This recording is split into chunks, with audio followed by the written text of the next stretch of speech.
Welcome, people of YouTube. This is Mark, aka Crisis169, coming to you live with Power Spectrum Internet and YouTube and my phone here, coming with another video.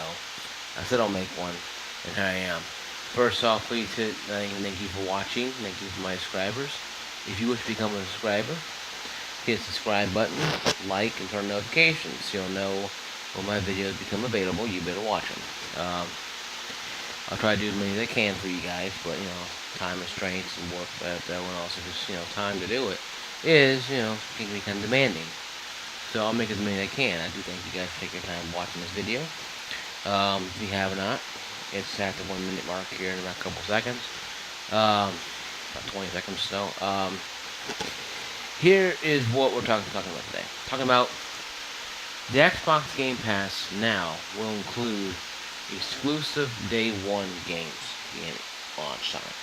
What I mean by that, you're saying Crisis, aka Mark. What are you talking about? Well, I got this from Chris from Retech USA. Watched it earlier today, saying that when I researched it myself too and come up out as true, so I'll make sure I'm not passing on bad information. That the Xbox Game Pass will have exclusive day one games. Crackdown 3, the new Halo, Gears, games like that. What's excluded from it is, of course, the Rockstar games that are on multiple consoles, The Witcher 3, games like that that are not only on Xbox. You can't play an Xbox on PC. It's only negative to that console. I have One X myself. So it goes from 1X to S. There is no Xbox that will do this. And the first game to launch, I think they're saying probably this month or early next month. When that game does come out day one, it will be on the Game Pass. It's $10 a month, and you get to have your choice of that system, of that game, to be able to play it, to download and play it. The differences between this and PlayStation now is that's old PS3 games. If they can do it the same way Xbox is doing, make it download the console, it'd be a lot better system. But whatever, that's for a place that can do it another time. That's for griping and ranting about that. Getting back into it though, this is what we're discussing. It's great news for the gamers, bad news for GameStop. You say, oh Mark, how's bad news for GameStop? Very simple. Because you ain't gonna go to the store to go buy Crackdown 3. You don't have to go to the store and go buy, the new Gears of War or Halo game, because it's all going to come out on a Game Pass. Xbox Game Pass is going to have Microsoft Studio games on there, so all the games made by Microsoft Studios only will be on there. Now, I'm not saying that third-party games that they don't get on there, that they own. Say they buy, let's say they buy EA. Doubtful, but let's say they buy EA. Will EA be on there? Probably, but unlikely that EA will sell to them because they make more money on the PlayStation than on the Xbox, because PlayStation has more sales. And of course, fanboys saying, PS fanboys, oh, this is silly because Xbox is having trouble. If the Xbox was beating the crap out of Sony, it'd be the same thing. So, this hurts GameStop because it forces GameStop now to do other things than sell games. You go look at the GameStop, you're seeing a lot of trinkets and tinker toys, a lot of crap in there. A lot of crap, that you ain't going to buy.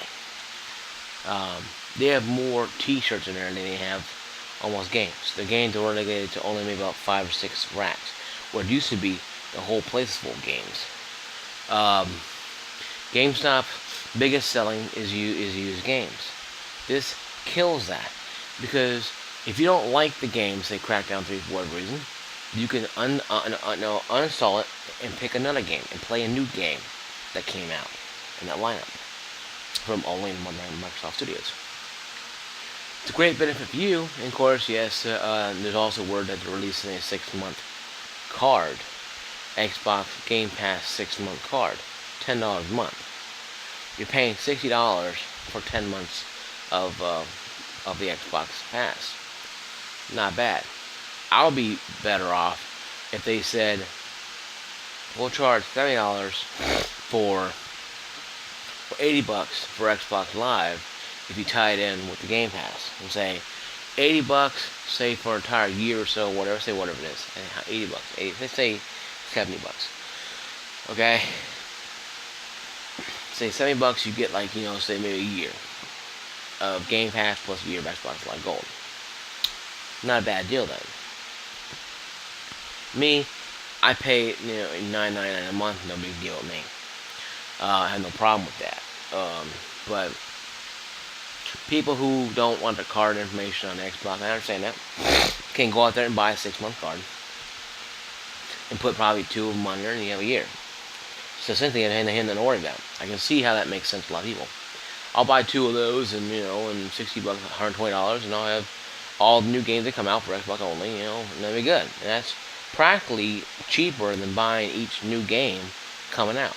Okay, it's $59 if you buy standard. I think it's only for standard issue games, not for the deluxe edition. Of course, you got to pay a little more for that. You got to pay, Xbox or go to GameStop and lay down $70, $80 for that. Of course, you all know that. $80 for that. So this is good for people like me who don't want to drive to GameStop every 5 minutes to go buy a new game, but don't mind trying things new. Like I beat Resident Evil 6 on it. I played Saints Row 4. I done things like that. I played some games in the Game Pass. It works good. It works really well. I played Halo 5 and beat the campaign on the Game Pass. And I can uninstall it and go on back to the Game Pass if I want to. I beat Gears of War 4 on the Game Pass. These are AAA games here from the company, from Microsoft Studios. So I can see where they're heading, and what GameStop going to have an issue with is that how you compete with that. The gaming rental thing didn't take off. It's dead in the water. It died before it was killed before infancy. It was dead before it was given birth. Because there's no way you're gonna pay $20 or whatever dollars for a game that's used. Hopefully, to get the used game, take it home and pay for it. Where you can buy it's probably an Xbox game, only an Xbox probably. You can get a Game Pass, play the exact same game, download your hard drive for $9 a month, and go pick another game to play without having to get in the car and waste gas going to a GameStop. So I can see where GameStop have a lot of issues with this. Now they only have 100 games right now, and they have a couple games on there right now. Black is only on EA. It's EA exclusive, so you can have EA access or crap to get to play Black. But Black is back compatible. If you have the disc, God bless you, you can play. There's some games on the Game Pass or Xbox One, Xbox Original OG, that will play. Maybe 1 or 2 of them, I think. The rest of them are decent games. They're not, not stupid indie tinker toy games. They're actually decent games on there.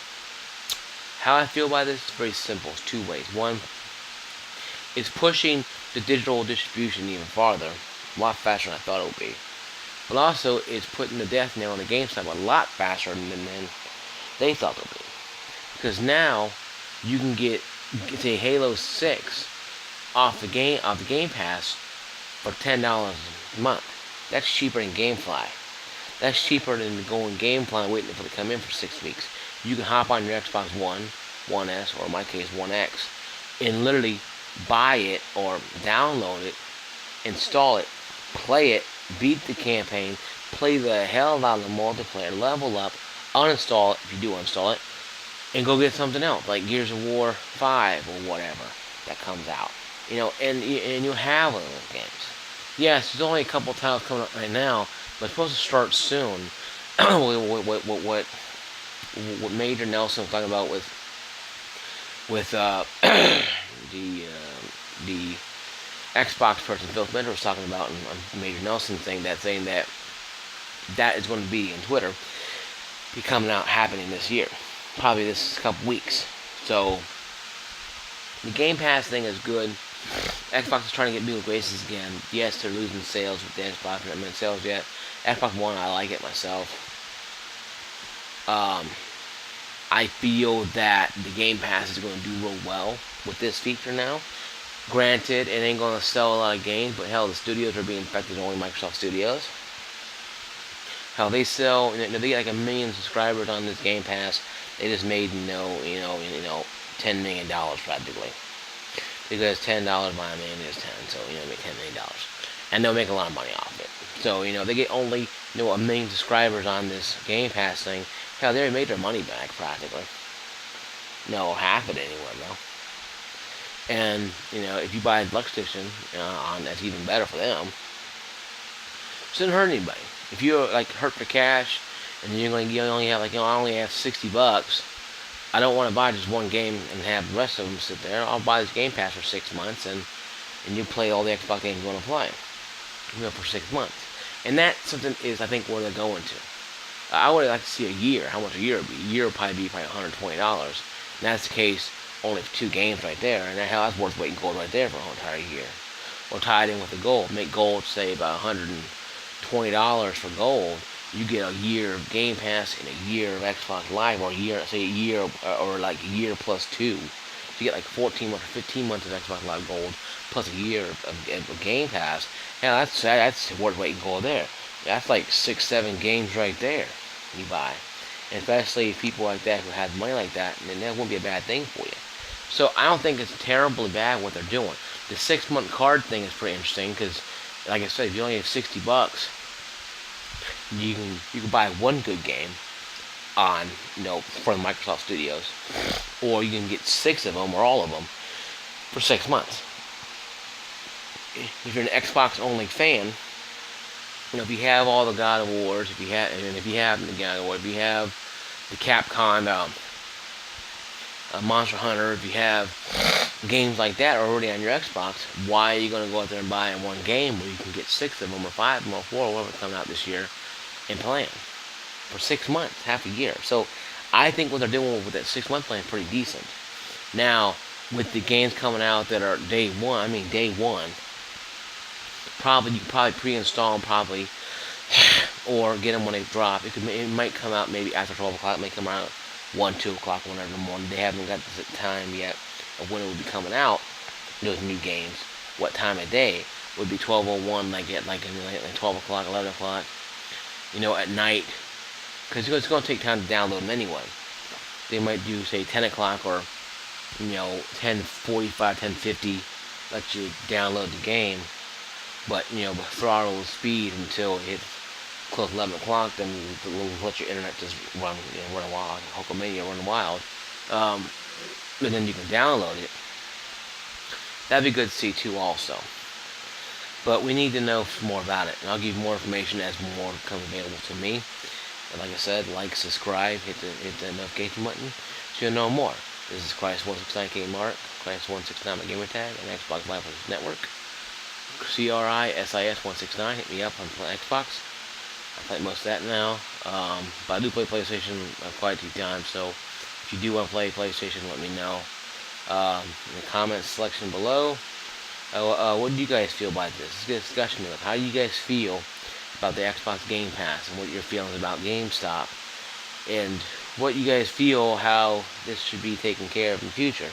Do you think all publishers should do this, charging like $10 a month, and say, hey, we'll let you play it on Xbox or PlayStation, or we'll entice Activision to do more?